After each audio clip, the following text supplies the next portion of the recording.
Syukur senantiasa kita panjatkan kepada Allah Subhanahu wa taala yang mana telah memberikan kita beribu-ribu nikmat sehingga pada kesempatan kali ini kita dapat berkumpul di Masjid Al-Madaniyah ini. Insyaallah kita akan mengkaji mengenai tentang fikih ibadah. Insyaallah yang akan dibawakan langsung oleh ustaz kita yaitu Kiai Mahyudin. Kepada beliau kami persilakan dengan hormat.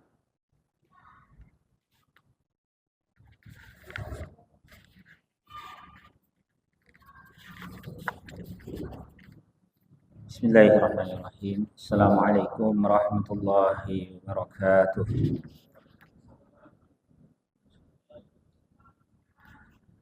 Alhamdulillah, wassalatu wassalamu ala Rasulillah wa ala alihi wa sahbihi wa mawala wa la hawla wa la quwwata illa billah. Asyhadu an la ilaha illallah wa asyhadu anna Muhammadar Rasulullah. Amma ba'd. Jamaah sekalian, Bapak Ibu yang dirahmati Allah Ta'ala, alhamdulillah kita terus bersyukur atas limpahan nikmat yang tidak henti-hentinya Allah anugerahkan kepada kita semua. Demikian pula kita senantiasa mengirimkan salawat dan salam kepada suri teladan kita, junjungan kita Rasulullah Muhammad sallallahu alaihi wasallam. Mudah-mudahan kita semua termasuk di kalangan umat beliau yang mendapatkan syafaatnya pada hari kiamat kelak nanti. Amin ya rabbal alamin.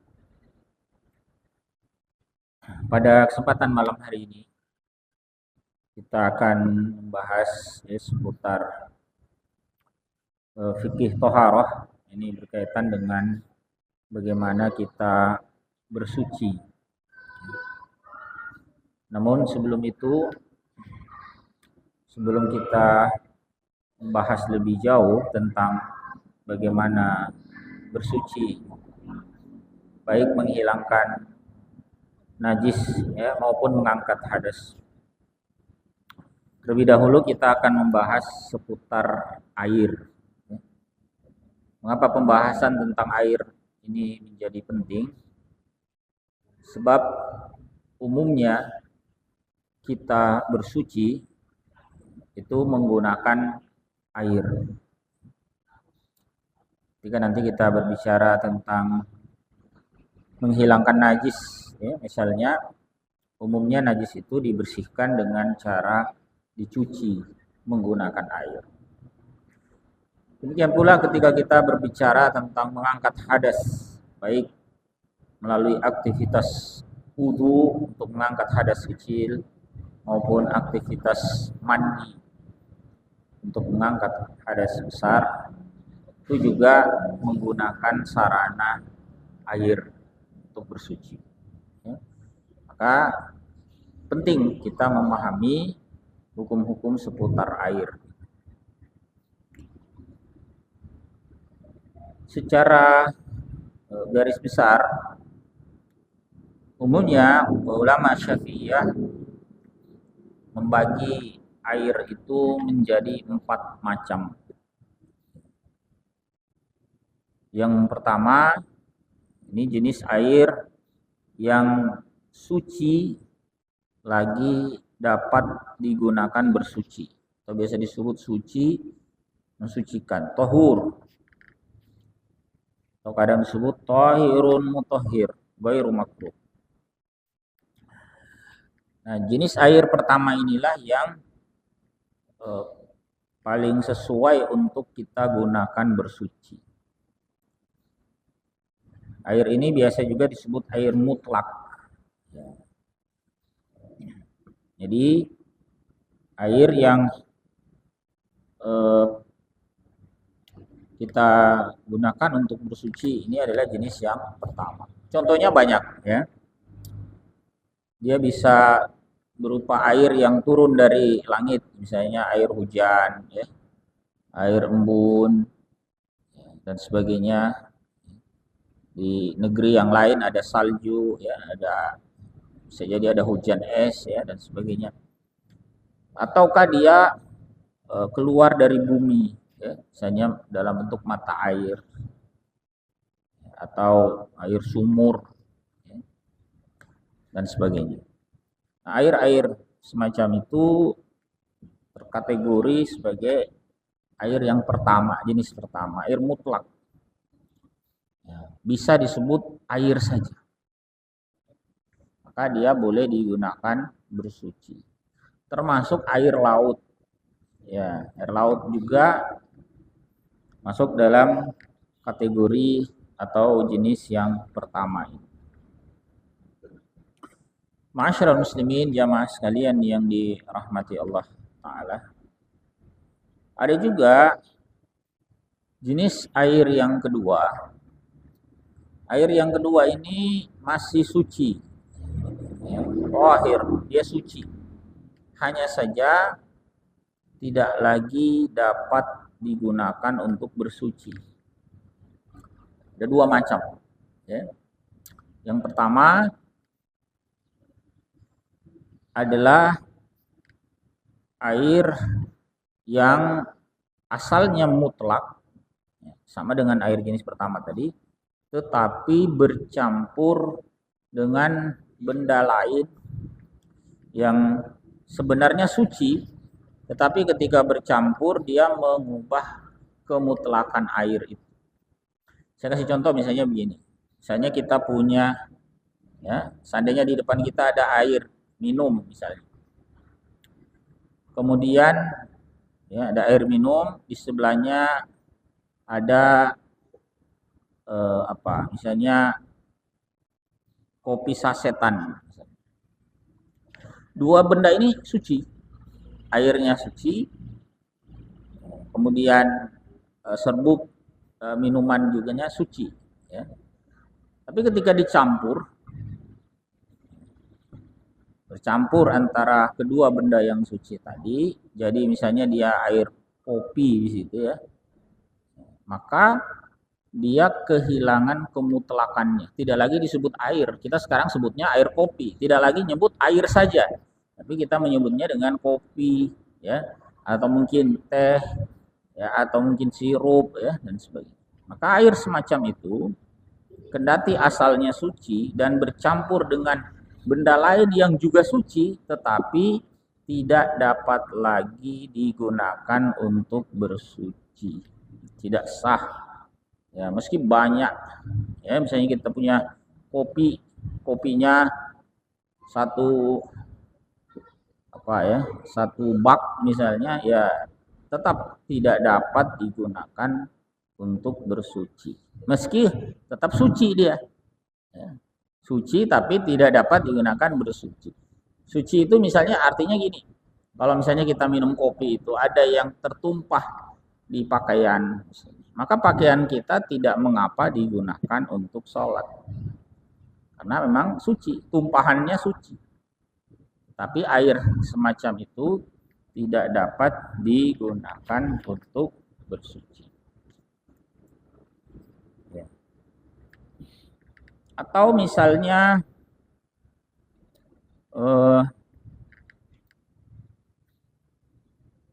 kita punya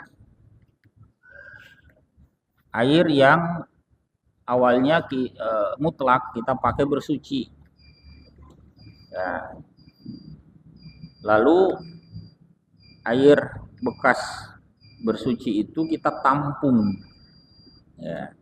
Maka air semacam ini juga meski suci tapi tidak dapat digunakan bersuci. Ini yang biasa disebut dalam kitab itu sebagai air musta'mal, air bekas dipakai. Misalnya kita wudhu gitu ya, kemudian airnya ditampung, ya, lalu tampungannya itu dipakai untuk bersuci, maka tidak sah lagi dipakai bersuci kalau sudah digunakan sebelumnya untuk mengangkat hadas. Kemudian ikhwafillah rahimakumullah, ada lagi contoh yang lain yang juga termasuk air yang suci tetapi tidak mensucikan, yaitu air yang berasal dari tumbuh-tumbuhan. Airnya kita ambil. Misalnya kita punya kelapa. Kelapa itu biasanya ada airnya di dalam. Nah, air kelapa itu suci, tetapi tidak dapat dipakai bersuci. Jangan dipakai wudhu karena tidak sah. Kalau dipakai membersihkan najis juga tidak sah. Sama juga dengan air apa lagi ya? Bambu misalnya. Ada bambu tertentu itu berisi air. Itu juga sama. Atau tebu kita peras keluar airnya. Itu juga air yang suci tetapi tidak dapat dipakai bersuci. Ya, bisa dipahami ya jenis yang kedua ini. Ya. Jadi bisa saja dia berasal dari awalnya air yang suci tapi bercampur dengan benda lain yang merusak kemutlakan.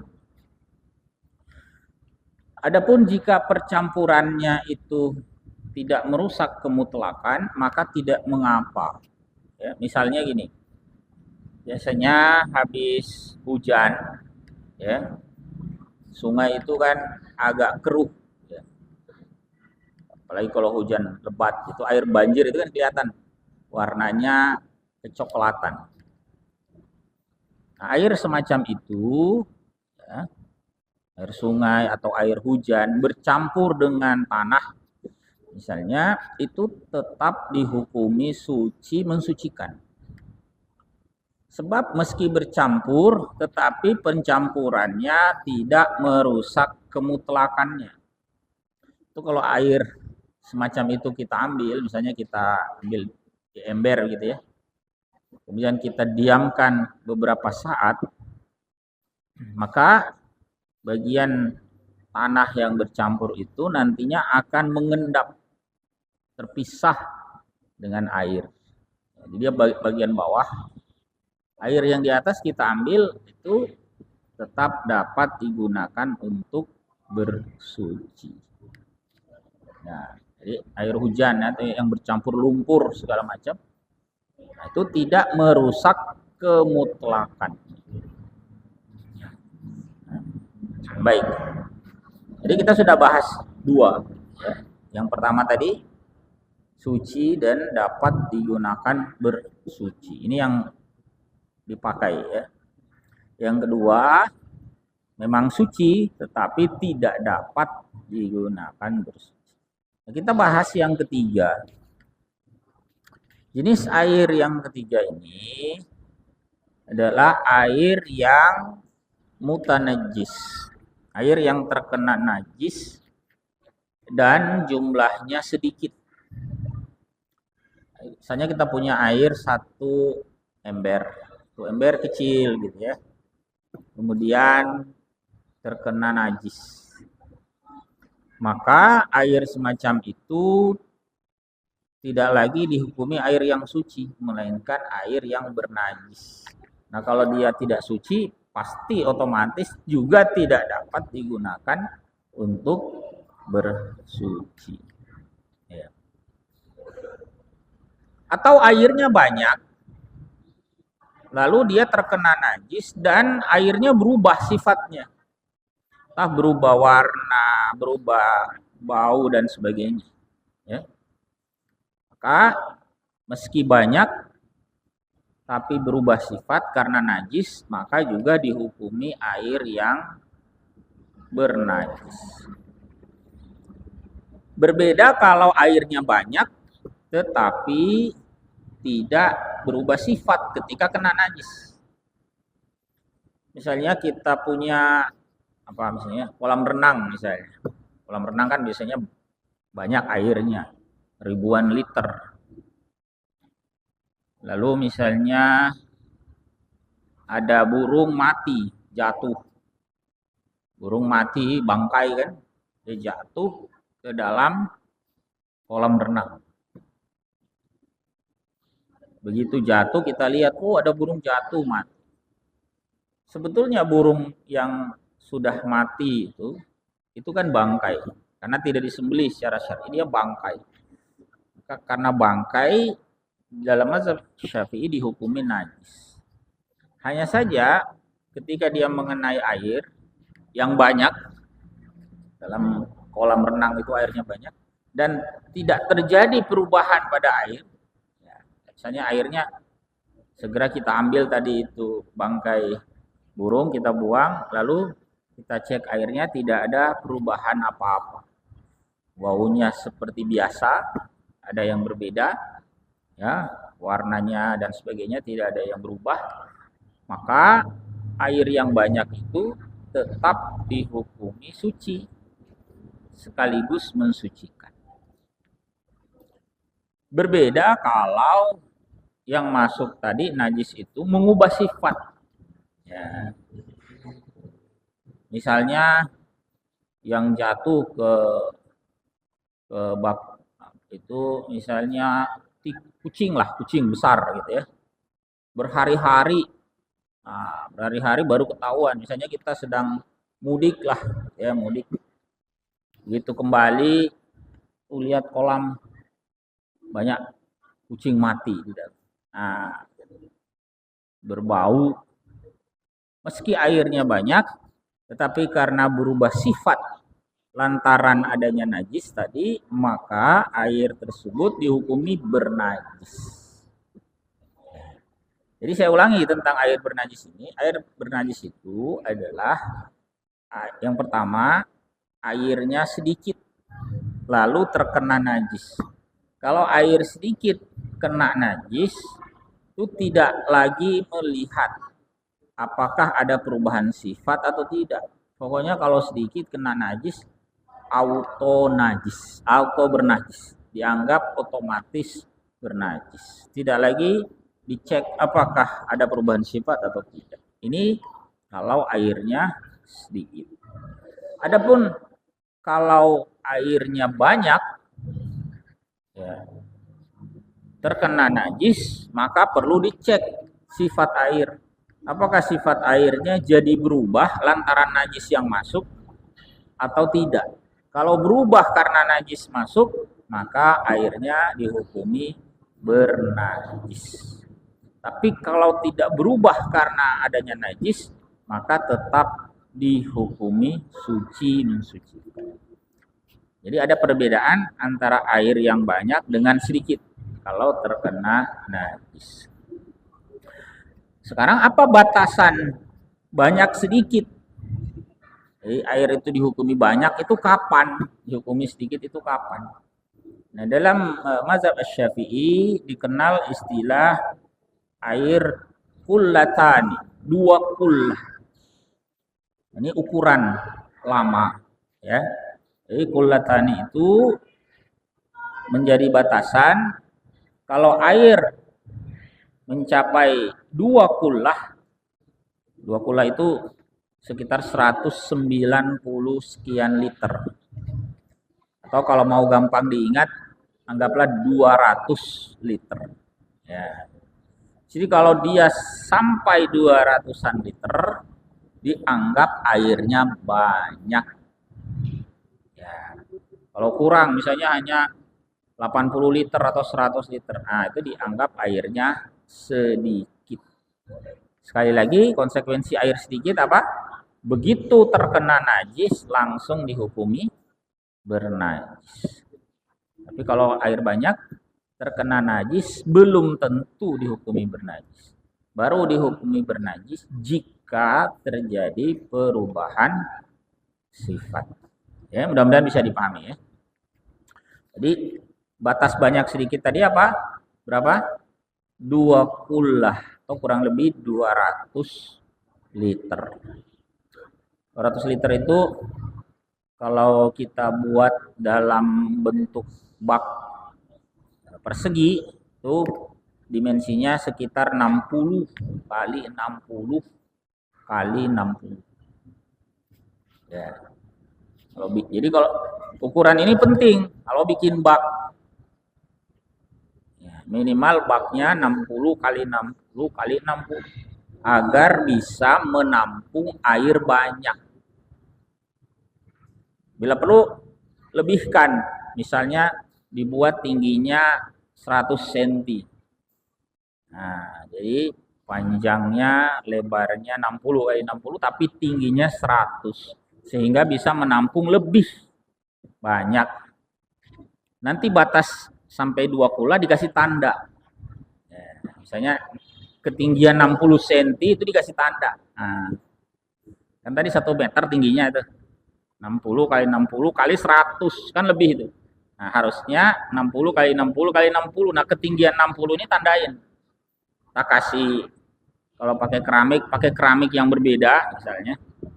Atau dikasih garis atau apalah sebagai penanda bahwa itu adalah batas 2 kula. Itu penting. Kenapa? Karena tadi ada ketentuan berbeda antara air banyak dengan air sedikit. Kegunaan praktisnya begini. Misalnya bak kita airnya sedikit. Katakanlah hanya 100 liter. Lalu terkena najis. Misalnya ada kotoran cicak masuk. Dalam mazhab Syafi'i kotoran cicak itu kan najis. Karena dia 100 liter kurang dari 2 kula, berarti kan air sedikit. Konsekuensinya begitu kena najis dianggap bernajis. Terus gimana? Airnya dibuang. Ya, konsekuensinya memang air itu bernajis. Tapi ada solusi lain selain membuang airnya. Gimana caranya? Buang dulu najisnya. Buang kotoran cicaknya. Kemudian dicek berubah nggak sifat. Biasanya kalau hanya sedikit 100 liter itu nggak ngefek, nggak berubah. Tapi karena sedikit sudah dihukumi najis. Ya dah? Terus gimana biar bisa dipakai bersuci? Nah, Anda kalau sudah buang najisnya tinggal tambahkan air. Alirkan kerannya sampai mencapai 2 kulah tadi. Begitu dia sampai 2 kulah, sudah dihukumi air banyak. Nah, karena sudah banyak, sifat tidak berubah, maka dianggap suci mensucikan. Nah, itu salah satu kegunaan praktis. Ya. Jadi bikin bak ya, di kamar mandi misalnya di rumah, ya, usahakan bisa menampung air yang banyak sehingga tidak selalu dibuang kalau kena najis. Kalau penampungan kita hanya 100 liter misal, ya itu kalau kena najis ya pasti dibuang terus. Ya, karena jumlahnya sedikit dan wadahnya kecil, tidak bisa menjadi air banyak. Ya, mudah-mudahan bisa dipahami. Wallahu a'lam.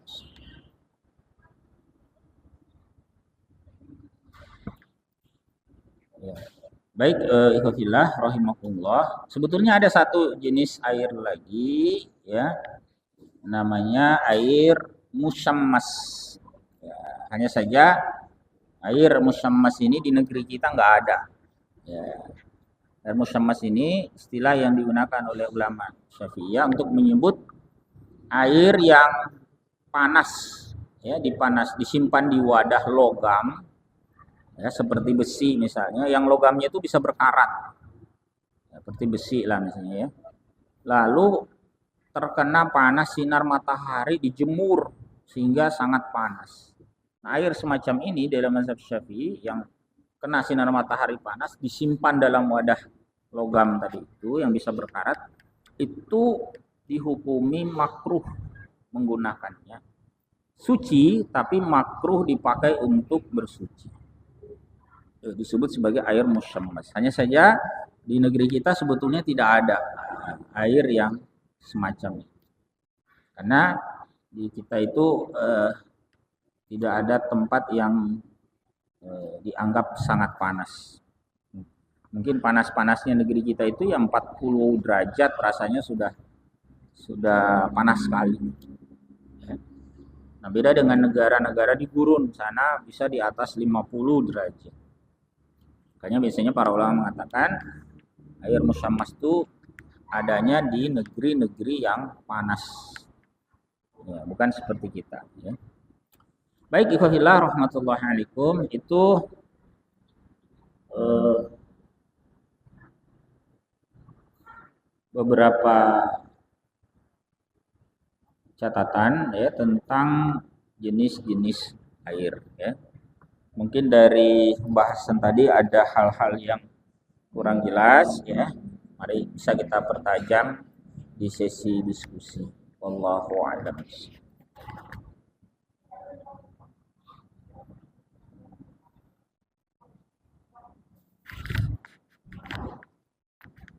Oke, itulah tadi kajian yang telah dibawakan oleh Ustaz Mahmudin mengenai tentang macam-macam air. Itu ada air suci mensucikan, air suci tidak mensucikan, air najis dan juga air musammas. Mungkin dari jamaah sekalian yang kurang jelas atau yang ingin menanyakan sesuatu terkait masalah macam-macam air ini, dipersilakan.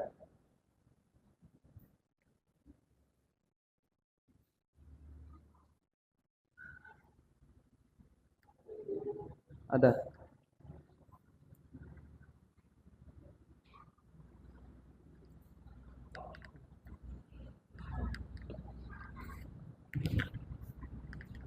Assalamualaikum warahmatullahi wabarakatuh.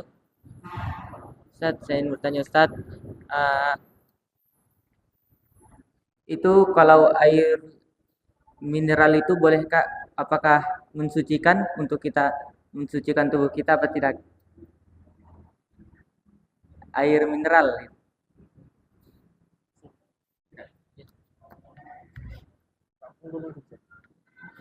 Mungkin ada lagi yang mau bertanya.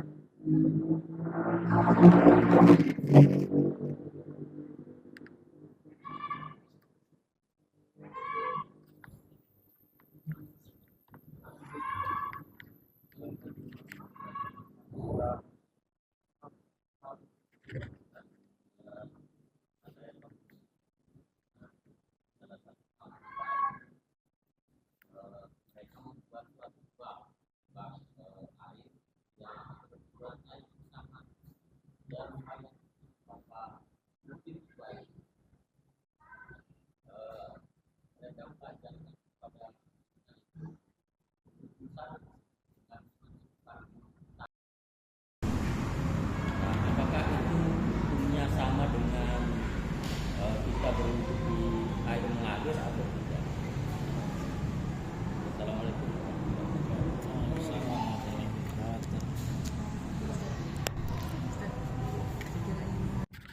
Ya, yang pertama tentang air mineral ya, atau biasa istilahnya itu air minum dalam kemasan, yang biasa dipakai minum itu ya. Ya, ada yang gelas, ada yang botol, gitu ya.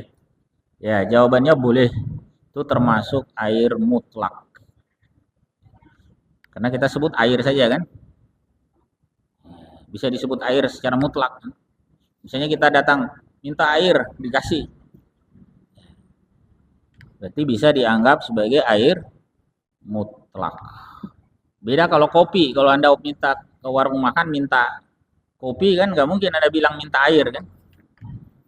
Karena kopi bukan air mutlak. Kita pasti menyematkan sifat di situ. Kita pasti sebut sifatnya sebagai kopi, tidak lagi disebut air. Nah, beda dengan air minum botolan, gelas. Kita masih bisa sebut sebagai air. Ya. Itu disebut air mutlak. Nah, air yang mutlak itu dapat digunakan bersuci. Nah, bentuknya macam-macam tadi, bisa yang tadi saya kasih contoh, bisa air hujan, bisa air laut, air sumur, air sungai, mata air. Kalau ke negeri yang lain salju misalnya ya, itu boleh semuanya dipakai bersuci mutlak ya. Termasuk air dalam kemasan itu. Dalam kemasan itu kan sebetulnya mengambilnya dari mata air. Hanya saja mengalami lagi beberapa proses dalam produksinya. Lalu dikemas dalam wadah, biasanya plastik ya. Ada juga kalau besar pakai galon ya. Tapi semuanya masih dihukumi air mutlak boleh dipakai bersuci ya. Mau dipakai wudhu boleh, mau dipakai mandi boleh, mau dipakai menghilangkan najis boleh ya. Kemudian yang kedua ya, pertanyaan yang kedua ini tentang berwudhu di bak ya, bak yang besar. Besarnya itu kira-kira apa? Menampung 200-an liter itu, lebih. Maka itu dihukumi air banyak.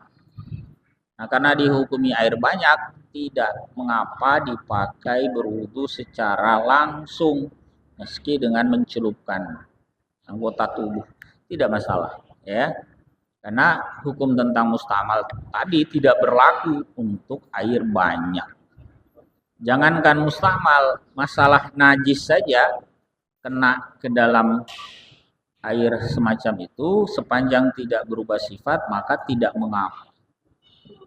Ya, jadi air najis masuk ke situ pun sekali lagi sepanjang sifat tidak berubah karena najis itu, maka tidak mengapa. Ya, apalagi hanya air bekas bersuci juga tidak mengapa. Sekali lagi ini kasusnya air banyak. Ya, Wallahu a'lam. Masih ada lagi mungkin yang lain?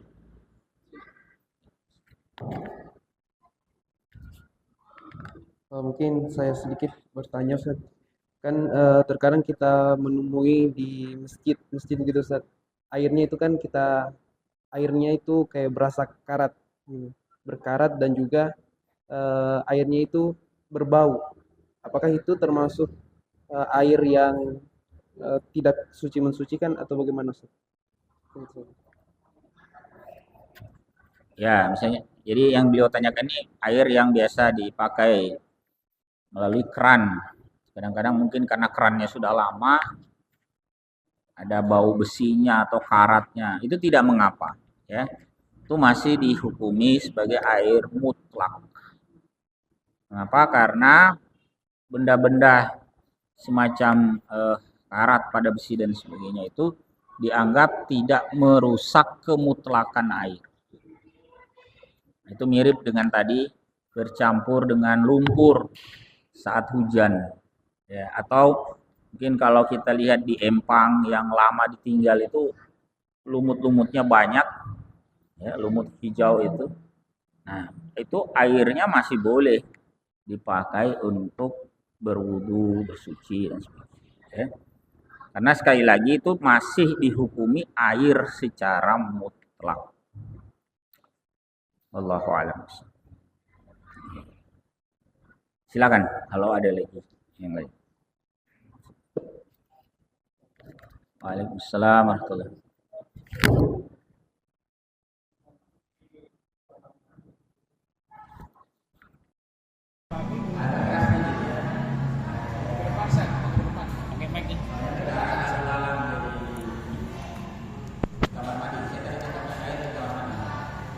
Biasanya kalau kita mandi di bak itu kan biasanya terjatuh sabun atau apa, gelasnya apa gitu tercampur dengan air sabun. Apakah itu masih bisa dipakai untuk bersuci? Ya, jadi mandi ada sabun. Jadi mandi di bak, tapi kadang-kadang di bak itu ada sabun mandi jatuh. Nah, gimana? Apakah boleh dipakai? Apakah masih dihukumi suci mensucikan? Jawabannya tergantung. Apakah airnya mengalami perubahan sifat karena bercampur itu, kehilangan kemutlakan atau tidak? Karena bisa saja dia masuk tapi hanya sedikit yang bercampur. Kalau sedikit misalnya tidak mengubah signifikan, masih tetap dihukumi air mutlak. Tapi kalau banyak, banyak maksudnya sabunnya banyak, airnya sedikit. Nah, itu bisa biasanya kelihatan salah satu indikatornya warnanya yang keruh, misalnya tidak lagi bening seperti biasa. Tapi sebenarnya kalau airnya relatif banyak, harus sabunnya hanya masuk sedikit saja, kemudian diambil lagi, itu tidak mengubah signifikan. Jadi memang tergantung faktanya seperti apa, tinggal dilihat ya. Rasa-rasanya kalau hanya jatuh kemudian segera diambil tidak mengapa, karena itu sedikit. Berbeda kalau memang banyak. Contoh banyak itu misalnya begini ya. Saya nggak tahu kalau di sini biasa nggak ibu-ibu misalnya itu mandi, mungkin biasa dengar istilah mandi susu, mandi apa ya, luluran segala macam yang ada bahan-bahan tertentu yang dicampur ke air. Ya, kalau bapak-bapak saya yakin jarang lah ini. Biasanya ibu-ibu biasanya, ya. Nah, kalau mandi dicampur seperti itu, kemudian airnya berubah, misalnya jadi wangi misalnya, atau baunya berubah, atau misalnya warnanya jadi keruh dan sebagainya, maka itu bisa dianggap merusak kemutlakan air. Sekali lagi bergantung banyak sedikitnya, ya, karena bisa saja masuk tapi tidak mengubah. Tapi kalau hanya kasus sabun mandi, sepanjang cepat diambil ya, sementara mandi jatuh diambil nggak masalah. Yang kita khawatir itu kalau menginap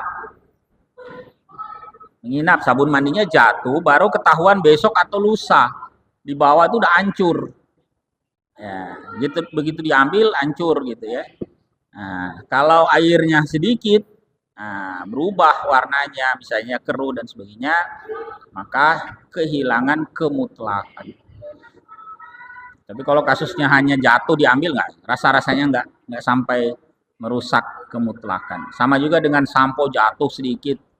Kadang kita pakai sampo ada busanya yang masuk sedikit, nggak masalah. Ya. Karena tidak ada perubahan signifikan. Beda kalau samponya tumpah. Nah, biasanya berbuih banyak gitu ya, kemudian warnanya atau baunya wangi. Jadi tinggal kita melihat prinsipnya, apakah dengan bercampur dengan benda-benda tadi itu terjadi perubahan sifat dasar air itu. Kalau terjadi perubahan dan itu signifikan, maka ya dihukumi bukan air mutlak lagi. Tidak lagi layak dipakai bersuci.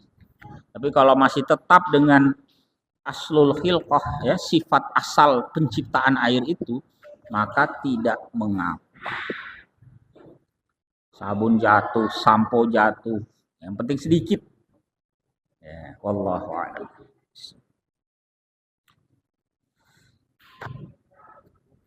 Masih ada waktu ya? Baik, kalau masih ada waktu silakan ya. Masih berkaitan dengan air ya, kalau ada ya. Silakan ditanyakan memang, karena insya Allah pertemuan mendatang kita membahas topik yang berbeda. Ya, bahasan air kita bahasnya malam ini ya. Jadi kalau ada masalah tentang air, silahkan ditanyakan memang. Ada. Silakan. Assalamualaikum. Yang saya tanyakan tentang kasus di rumah saya, Ustaz. Kan saya menampung air di tandem, Ustaz, di tower. Ya, ukurannya 1.200 liter. Nah, kondisinya kalau dalam keadaan full, kalau dilihat banyak lumutnya, Ustaz, berwarna dan biasanya bau. Tapi kalau dialirkan ke kamar-kamar, ke WC, itu tidak berbau, Ustaz, tidak berwarna.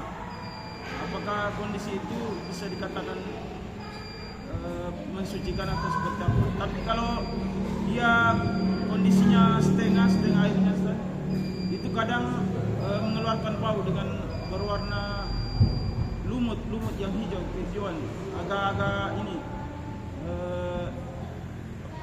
berwarna cuman ya. Untuk kasus lumut air dicampur lumut itu tidak meski ada bahan warna ya, bahkan bisa jadi ada lumut tertentu bau juga nggak masalah ya. Itu nanti dalam pembahasan fikih masalah lumut ya, itu termasuk percampuran yang tidak merusak kemutlakan air. Sama juga nanti dengan misalnya kita ngambil air, mata air itu dekat sumber yang banyak belerangnya, misalnya. Ada belerang banyak, biasanya dekat gunung. Kadang berbau belerang, nggak masalah, ya. Dilewati oleh air itu batu-batuan yang banyak mengandung belerang, sehingga airnya jadi berbau, nggak apa-apa. Itu tetap dianggap air itu dalam kemutlakan. Ya. Lumut juga secara umum seperti itu.